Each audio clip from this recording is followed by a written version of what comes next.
Баршаңызға сәлем достар, менің каналыма қош келдіңіздер. Бүгін сіздермен оңай жасалатын дәмді әрі пайдалы тағамның рецептісін ұсынатын боламын. Ол үшін тауықтың төс етін тазалап, жуып, кептіріп, одан кейін осылай видеода көрсетілгендей турайтын боламыз. Етті тым үлкен немесе тым кішкентай етіп турап жіберудің керегі жоқ.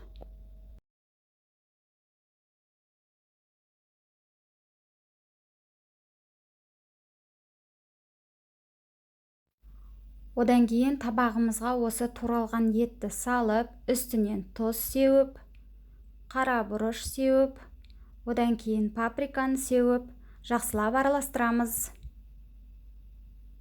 Сосын табамызға май құйып, қыздырып, етті қуыратын боламыз.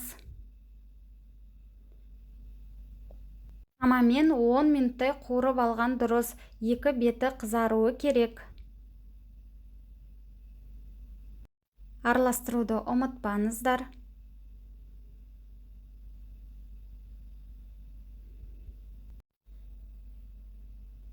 Одан кейін картопымызды тураймыз.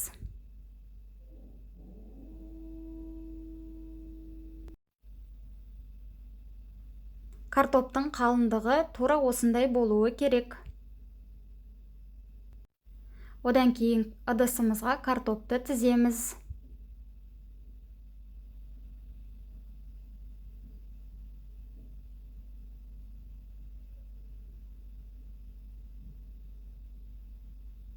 Үстіне шым-шым тұз сеуіп, одан кейін қуырылған етімізді саламыз.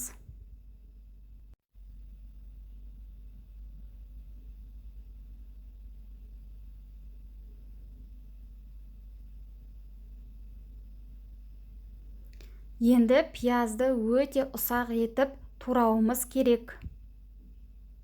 Сіздер блендермен езіп алсаңыздар да болады. Бұл тағамды диетада жүрген адамдарға да ұсынсаңыздар болады. Одан кейін ыдысымызға туралған жуаны салып, оның үстіне қаймақ саламыз. Қалаларынша майонез қоссаңыздар болады. Жақсылап араластырамыз.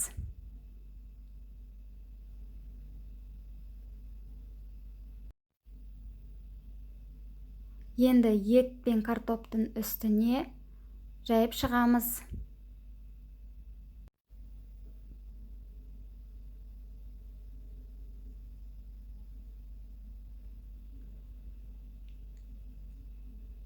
Енді қызанағымызды тураймыз. Қызанақты да картоптың көлеміндей сондай қалыңдықта турап аламыз.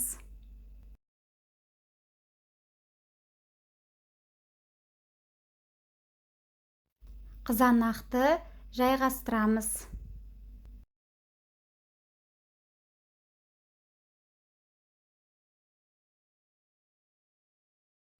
Одан соң бетіне қара бұрыш себеміз. Одан кейін шым-шым тұз себеміз. Бетін фольгамен жауып, 200 градуста қыздырылған пешке жібереміз. Шамамен 50-60 минут пісіріп аламыз. Одан кейін үккіштен өткізілген ірімшігімізді салып, 5-10 минутқа тағы пешке салып аламыз. Осымен біздің пайдалы тағамымыз дайын. Міндетті түрде жасап көріңіздер. Сіздерге ұнайтынына сенімдімін. Менің каналыма тіркеліп, лайк басып, комментарий жазуды ұмытпаңыздар. Сіздермен болған Жібек. Назарларыңызға рахмет.